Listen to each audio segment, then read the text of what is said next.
got some new cars here this year, two Chevrolet Camaros. Now, they're very familiar on the American scene, not so familiar here, and to tell you all about them, it's my great pleasure now to introduce you to our American commentator, Chris Economaki. For a car-conscious American visiting Australia, the shapes and names of the cars he sees on the streets of Sydney and in the pits of Bathurst are strange indeed. But lo and behold, here at Bathurst is an old friend, a Chevrolet Camaro, making its debut in the Hardie-Ferodo 1000. The Chevrolet Camaro is America's most popular racing vehicle. There's more than 5,000 of them racing in all types and shapes of races on American circuits, oval tracks, speedways, and road courses. It's a fine machine, and it lends itself very well to racing. One reason it lends itself so well is its ready availability, and the special parts are made by the factory. It's inexpensive to make into a racing car. Another reason it makes a fine racing car is its wheelbase. It's short, 108 inches, its slippery shape. It has an aerodynamic nose, all of the things that go to make a fine racing car. In the United States, it's used on the little tracks with all of the guts taken out of it, highly modified. They're called modified cars, to be exact. Then a lesser degree of preparation, they're called the sportsman cars. As I say, there's more than 5,000 of them in competition in the United States. One of the interesting series of races that the Camaros take part in is called the International Race of Champions, where identically prepared cars are given to the top drivers in the world, hopefully to find out who the best driver is. These races have proven very exciting in competition, and at the final at Daytona Beach not long ago, one of the more spectacular accidents in Camaro racing took place when Al Unser hit another car, spun through the grass, and hit an embankment. The photographs of that accident made the news services throughout the United States.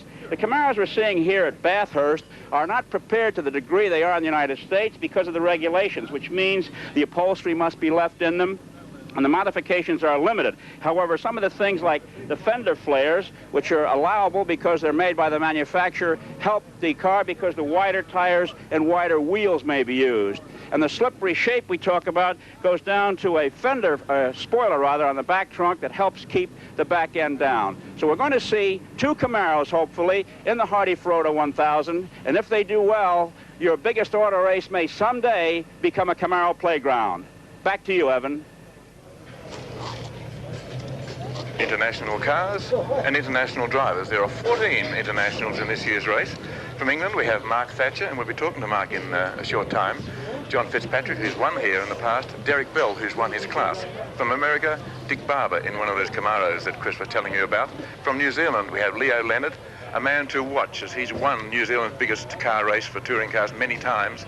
Jim Richards, who's almost an Australian, and Graham Lawrence, who's been here many times.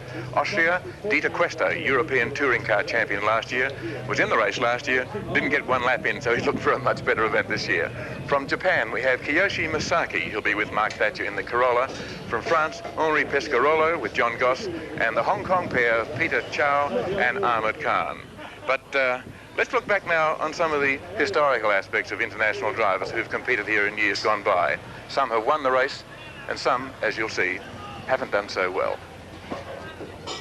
International drivers have played a significant role in the outcome of recent Hardie-Ferodo 1000 classics, with assisted winning performances not restricted solely to the outright class. Expatriate Australian Tim Schenken came home for the 75 event and was staring a class win in the face until his Brian Foley Alpha came to grief on top of the mountain. A year later, Grand Prix stars Jack Brabham and Sterling Moss pulled on their comeback racing gear. But it was lack of a forward gear that KO'd the car before it got off the line. Moss took out the backup car late in the race, but it was not their year. However, leading English driver John Fitzpatrick nursed home the ailing Ron Holden Torana to become the first overseas driver to take the flag first, while teammate Bobby Morris just couldn't believe it happened.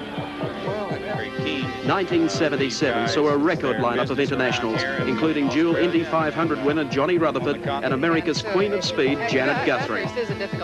An incident with a slower car on top of the mountain put the Citicorp entry into the dirt bank and out of the race, while Japanese entrant Katayama went over in even more spectacular circumstances. It was the year of the Ford 1-2, and the pairing of Alan Moffat and Belgium long-distance race expert Jackie X made internationals almost a co-driving necessity. Derek Bell, top European racer, scored a class win for Brian Foley in the Black Alpha in 1977, but last year he moved up a class and was one of the first out and the second of the Ron Holden Toranas. Winning honours in 1978 went to Melbourne's Peter Brock, an international himself, but with assistance from successful New Zealander Jim Richards, proving once again the worth of overseas co-drivers in Australia's richest and longest motorsporting classic. Taxation.